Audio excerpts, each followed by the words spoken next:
Hi everyone and welcome to QENA Informative Talks with Lerato and myself, Shrees. Hello again. Hi everyone. We're back. Yes, we're back with another one. Yes, we're back. Today we are talking about sensory processing disorder, and we're going to just be talking about categories, different categories, what it is, and how it's treated, and alongside we'll be giving examples for you to obviously understand and how to deal with it at home. Yes. Let's dive into it. Yes.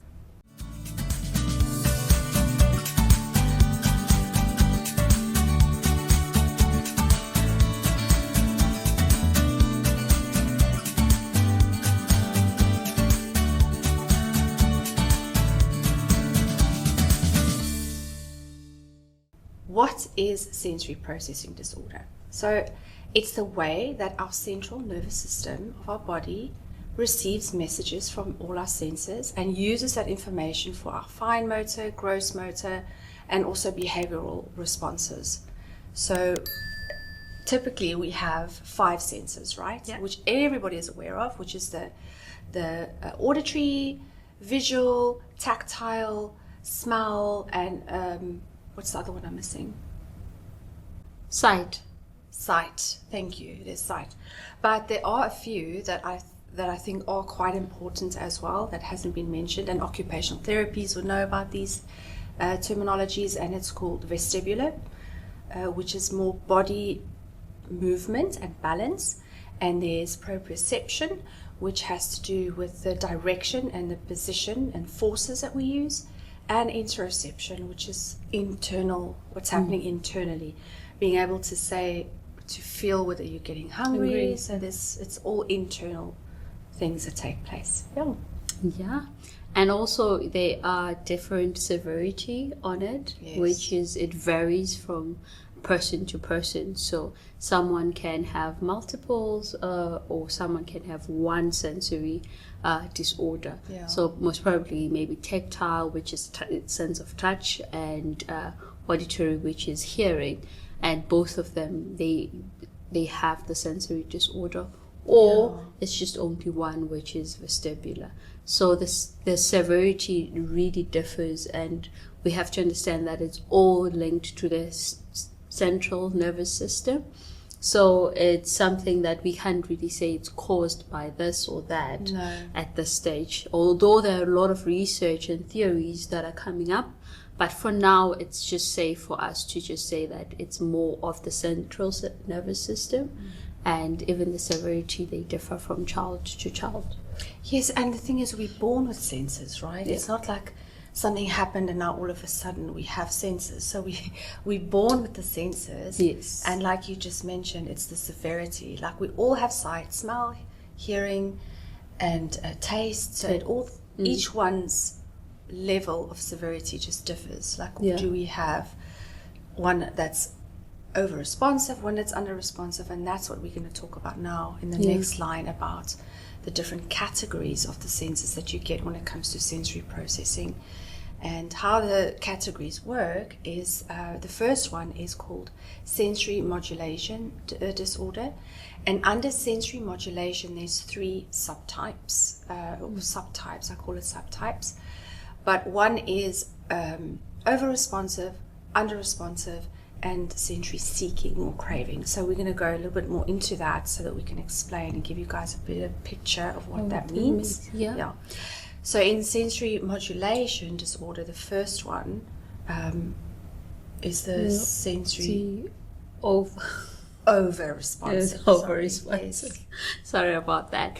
So with the over-responsive, it's most of the time they'll avoid the sense of touch, being touched. I remember you spoke about Brendan that when he was still young, if you sleep next to him and you touch him, he will move. Yes. So sometimes they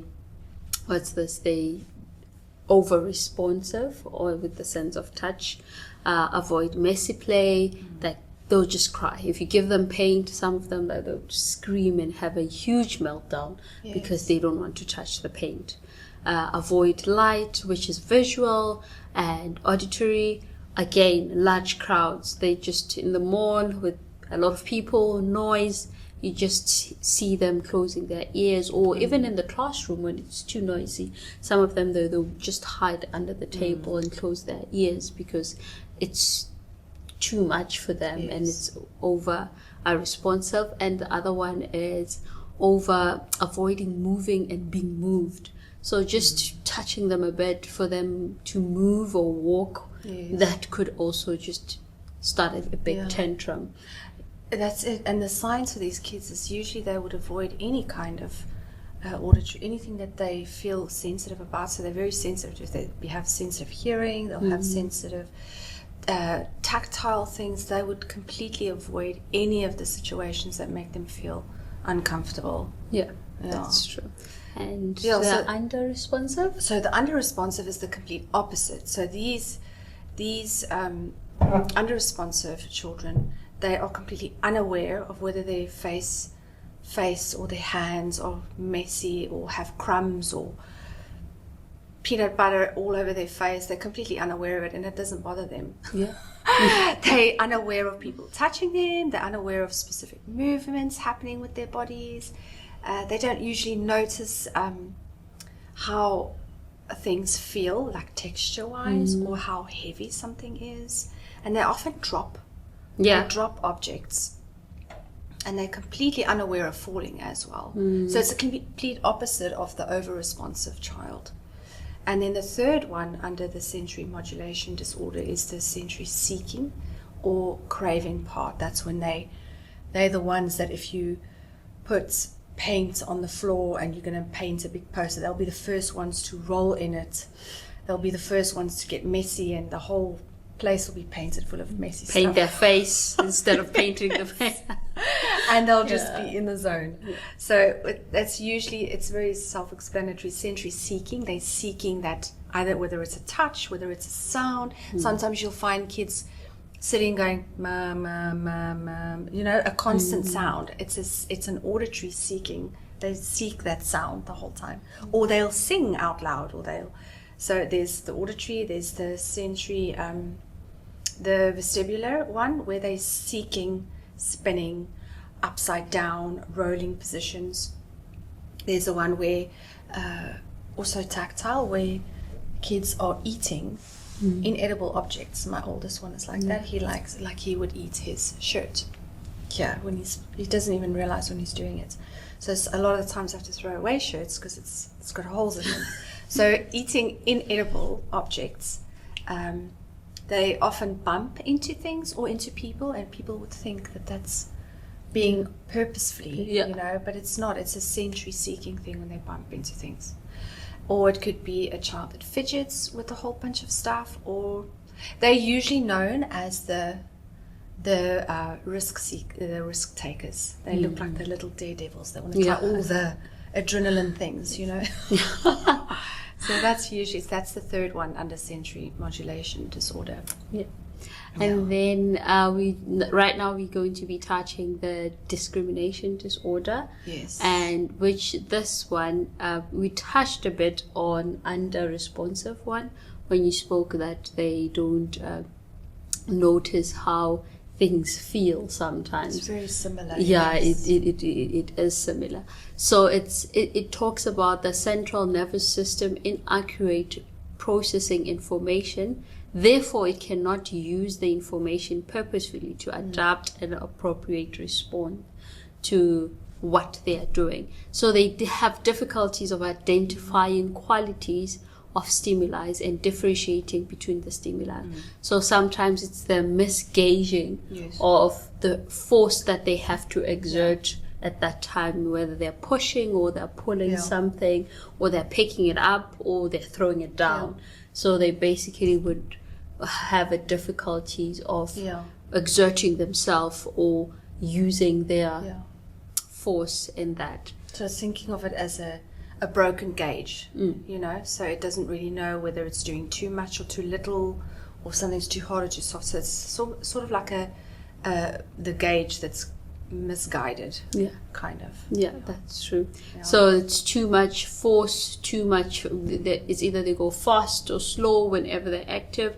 they can't find things, or that in a busy background, sometimes they have to be, maybe it has to be quiet for them to hear what you're trying to say. And that this happens a lot in the classroom when there are other kids talking while you are talking as a teacher. Yes. Then they'll find it difficult for them to actually listen or concentrate on what the teacher is saying, because their friends or whoever is speaking. So they have that difficulties, and then they may not get other sensory messages.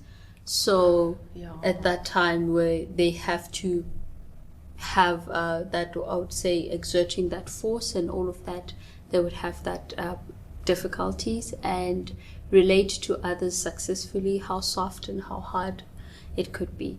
So all of those things, it really affects them in terms of their behavior and their daily activities. Yeah, and I like the one part that stood out in that was where they can't find, can't find, that also it distorts their brains, that they can't really find things. That's the one thing. And the other one was where they can't relate to others successfully, and also they can't get others' sensory messages, not just physically, but also if there's a boundary like stop or don't. It's directly linked to their relationships with their peers or their friends or their family. And that is quite a big thing if you think about it in depthly. This really needs to they really need that integration to take place with these things, so that they can understand others and others can understand them as well, you know, because it can really affect their whole life. So moving on to the third category is called sensory motor based disorder, and under there's the postural and the dyspraxia. And postural looks more, it's basically their muscle tones, gross and fine motor, but the postural side, they struggle with movement patterns, they struggle with balance, as well as bilateral coordination. That means using your left and right side of your body to work together to perform certain activities physically. And they've got usually a poor core. They struggle with things like climbing, they have low endurance, and anything physically really, they really seem to struggle with. It's a lot of hard work and effort for them. It's that low muscle tone that they have, that they struggle with. On the dyspraxia, it's very, very similar. Difficulty planning body movements and acts of sequence things physically with your body, and then fine and gross motor skills. And they also tend to look very clumsy when they're doing things physically. So those are the three. I just want to quickly mention them again. Under the categories with sensory processing is the sensory modulation, which talks about the over-under responsive and craving, and then the discrimination, where inaccurate processing takes place, so they can't use the information appropriately. And then the third one was the sensory-based motor disorder, which has to do with their bodies. And I don't know what your view on this is, but the more having children now and having to see these things and see how it affects their lives, in the classroom from a teacher's perspective, I can imagine that socially these things would definitely have an impact. I don't know what your view is on that. It has a huge impact. It really has a huge impact, because even engaging in activities and working with other kids, it becomes difficult for them. For instance, maybe we're doing a group activity of painting, and the other one just doesn't want to paint because they're over responsive, and they have a sensory modulation disorder. Then it'd be obviously with other kids, they don't understand that why should she not paint while we are painting. So it does affect them, and also their, like you said, their relationship, because maybe they love to hug or love cuddles from their friends, and love holding hands, and their friends don't want to hold hands. They just want to play, and they just want that craving, they want that tactile. So it does affect them in that way, that you find that other kids feel uncomfortable with them. And it's not because they don't like them, but it's just because for them it tends to be too much for the other child that is not used to that, and that can regulate their senses.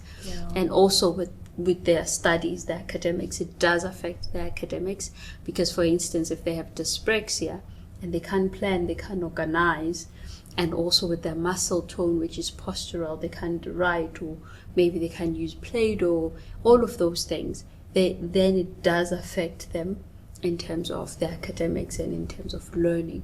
So it really has a huge impact. Their hearing, their sight, because all of these things, all of these senses rather, it helps us and informs us to act in a certain way, and also to behave in a certain way, and also to respond in a certain way. So if that is distorted, then obviously we find an inappropriate behavior that is contrary to, and they're often misunderstood as well. And I keep saying this, and I keep saying this to you as well, is I know I mentioned Temple Grandin in previous episodes, and I honestly feel she has a very strong, valid point when saying and emphasizing on the point that people need to look at the sensory things first. Because sensory seems simple, but if you understand the weight it carries and how it can impact an individual's life, and it's not just children. We're born with senses, so even adults have senses.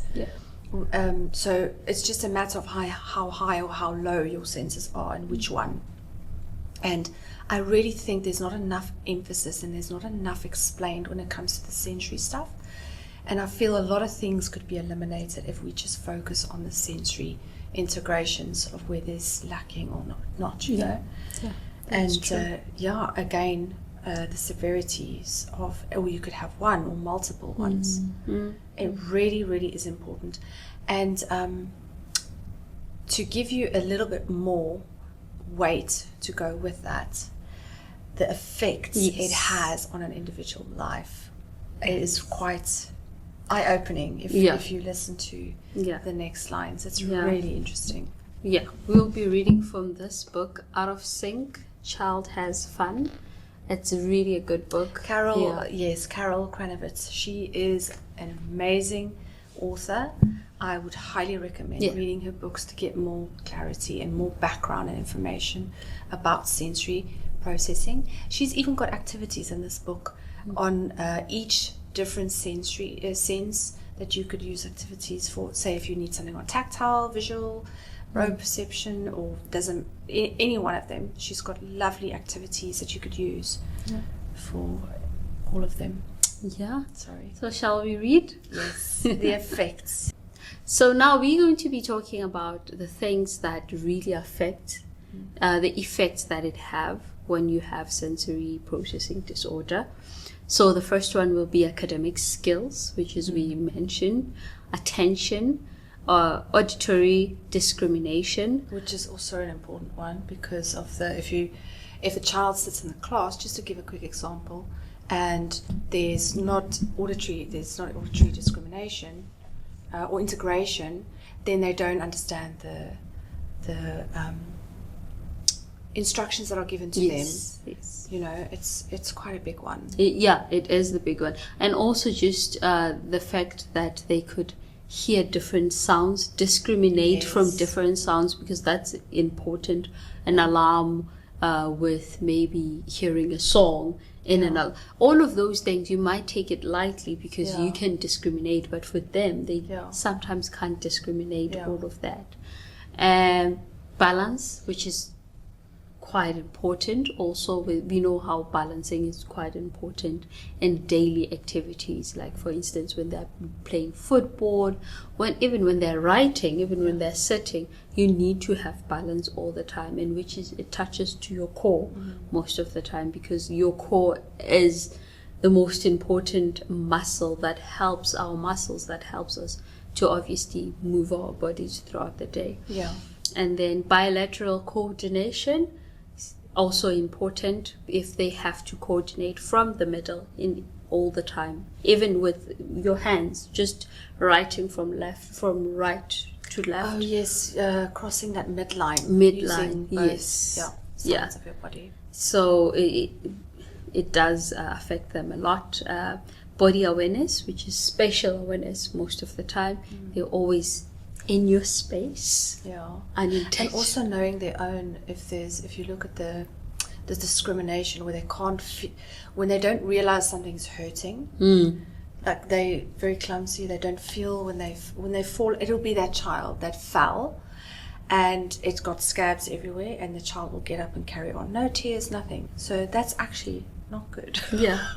They have to feel the pain and and then emotional security, that's very important, which is the big one. Yes. Yeah, normally they sometimes are insecure because of how they feel, and obviously not having a sensory regulated in an appropriate way. So obviously they sometimes either they overreact or underreact because of their emotions. And then eye-foot coordination. This one, eye-foot coordination and eye-hand coordination, I think it also links to the bilateral coordination, because it is about coordinating and how you do things. Your eyes, how you would be looking at something from the bilateral coordination, and also the hand also. So they quite link together, although obviously they stand alone. Three of them, but at the same time they do link together, because if you have to use your hand coordination, you have to coordinate your hand sometimes from the bilateral coordination, your eyes from the. So they really link together with the all coordination. And then the fine motor skills with their writing most of the time. Playing with Play-Doh. All of those activities that needs the fine motor skills, which is your finger muscles, wrist muscles. And then flexibility, and then force of granting of movement, gravitational security. Sometimes they don't want to jump up and down. Such activities, they don't like them because they feel insecure. And then gross motor skills, which is obviously when they do use their big muscles most of the time, which is crawling, jumping, and running. All of those any physical movement patterns. Yes. Yeah, that uses most of the time their big muscles in their body. The gross motor skills. The gross motor skills, yes. And so the other part of the list is like hand preference, healthy relationships with others. Now, I also feel this is a link to the emotional side, because if you can't read other people's sensory messages, which is a lot of the times what happens with these kids, is they do struggle socially because of the sensory processing disorders that they might be struggling with, and this affects a relationship, and this then affects their it gives them a sense of insecurity, like, oh no, there's something wrong with me, but then they don't really know what's going on, and that just it's almost like a ripple of it snowballs, and it just gets bigger and bigger and bigger. That's why I'm saying emphasis on the working on the senses to eliminate things growing and getting worse. Kinesthesia, again, body movements. Muscle tone, also important, like you spoke about the fine muscle tone, the gross motor tone. Any muscle tone, whether it's low, which means weak muscles, or whether they are strong enough or they use too much force. Their muscles need to be strong to be able to do enough. Postural stability, praxis including motor planning. That's when we said being able to plan motor skills, and that's quite important. That's where it falls under the dyspraxia part if they don't have that. Self-comforting, so this is also another big thing I feel personally, because they need to be able to self-regulate. We all do. No matter who we are, we need to self-regulate with anything that happens. So if they're sensory overloaded, they need to be able to find something self-soothing where they can self-regulate. So that's also, I think, a good thing, is teaching them techniques that their body needs to help towards self-comforting. And again, linked to self-esteem. If they are getting the necessary inputs, they wouldn't feel so insecure. You know, the self-esteem would definitely grow. A sense of self-protection. So I know with the under-responsive, under the sensory modulation, they have poor sense of self-protection. Yeah. And that's also so important. I mean, you can just think for yourself. If they don't have that, it snowballs again. Self-regulation, we already covered that with the self-esteem. Social skills, again, if you don't have peers and you feel left out, it leads to insecurity. It just, again, snowballs.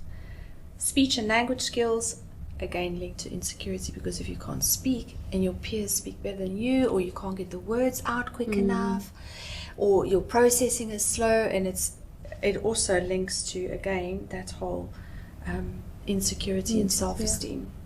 Tactile discrimination, a sense of touch, and being able to tell the difference. I think later on, especially when you start doing project-based education, where you need to be able to feel textures, where you need to be able to tell how heavy something is when it comes to measurements and units and, you know, those kind of things. It really does affect their education as well. It does. And then visualization and visual discrimination. I mean, look at this list, guys. It's quite a lot. It's a massive list, and this is all linked to sensory processing disorder.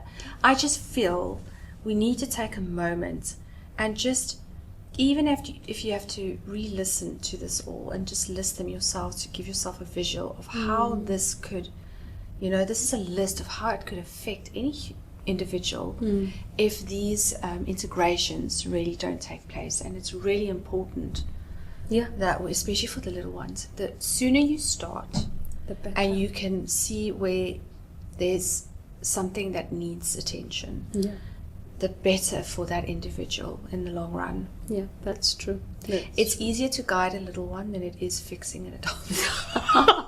Trust me, it is. I don't know where I heard that. It just popped in now. Yeah. So, but it's quite true. Yes. Whoever said that. Yes. Yeah, it's quite true. So I think sensory processing, my opinion, sensory processing does not get enough attention it should get. Yeah. I really do feel that very strongly. And I see it more and more and more so. In the years that I've learned with my two boys, and the older one's 14 now. So in the years that I've gathered information and learned from experience, I just see more and more now there's not enough emphasis and attention put on sensory processing. And it's quite important. It really is. Because it helps them in their daily lives. It helps them to survive. It helps them to engage. They need it each and every day in their daily activities that they engage in. So we can never, ever stop emphasizing the importance of sensory processing. So as parents, as teachers, we really need to be in a lookout and how we can help them. And sometimes just don't think the child is overreacting. Sometimes there might be something that you can help with, and which is a good thing, that when you look at the treatment, it's really things that we can do, it's activities that you can do just to help them to regulate themselves and be able to act appropriately whenever there is a situation that they've used their senses, if they're over-responsive or it was under-responsive. So the treatments will be OT. Yeah.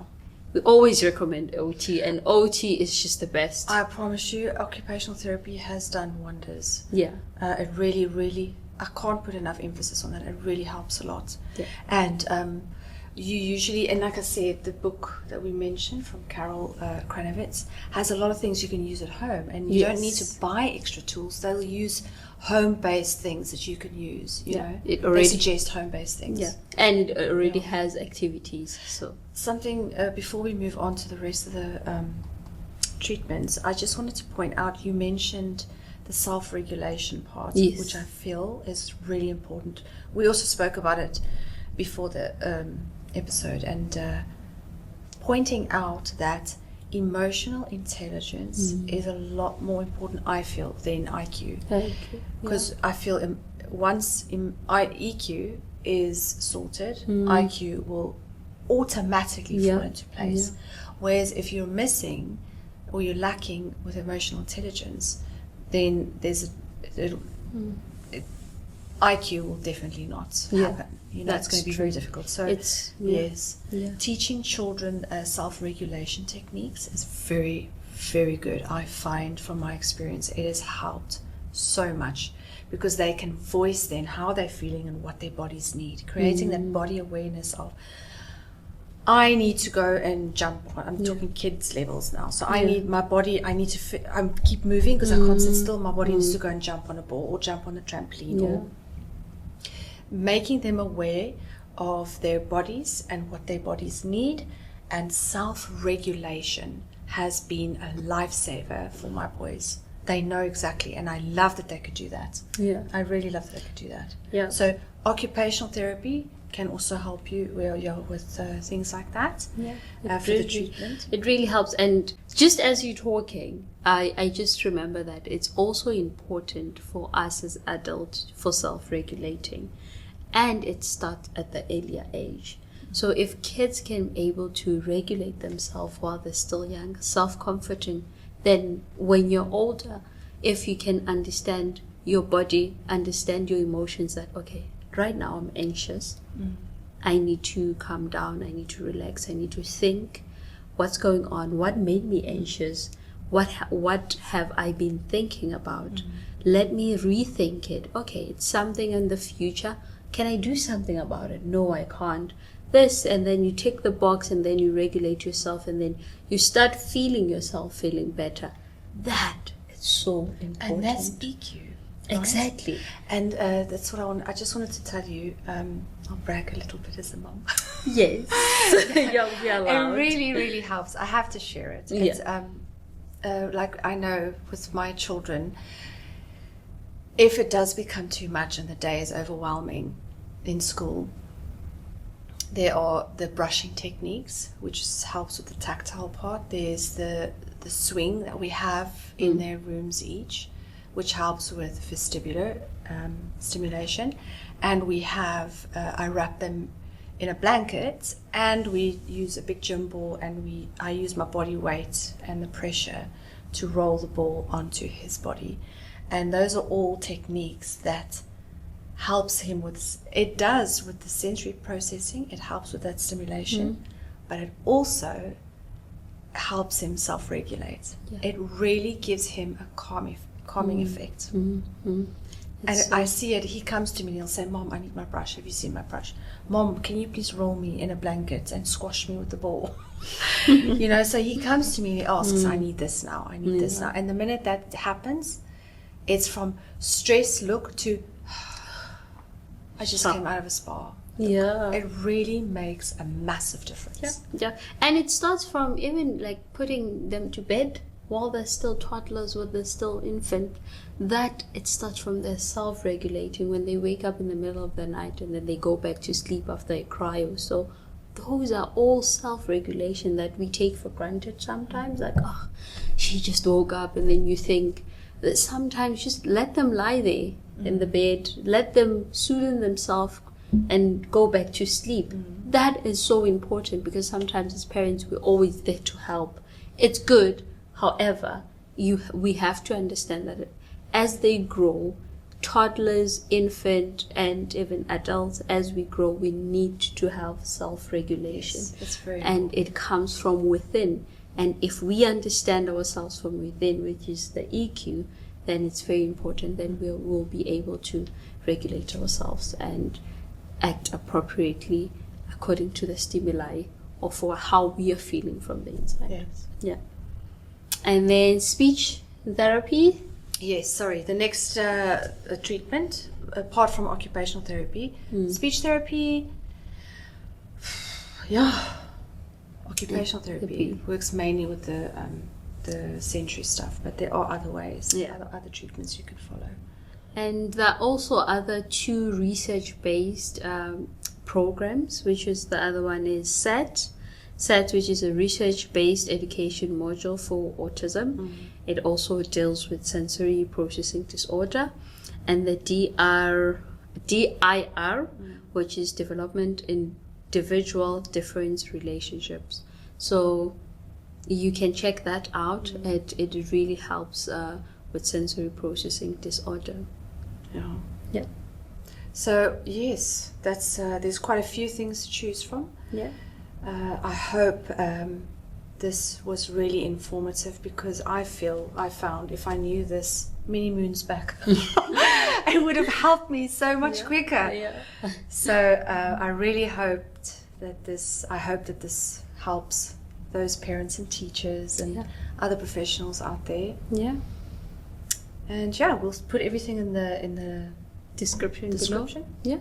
And then you can find more information, and also the book if you want to check it out. Very useful book to check it out. And thank you for tuning in. Yes. We really had a good time today. We learned a lot, and I must say that from the parents' perspective and experience, we really had some good pointers there.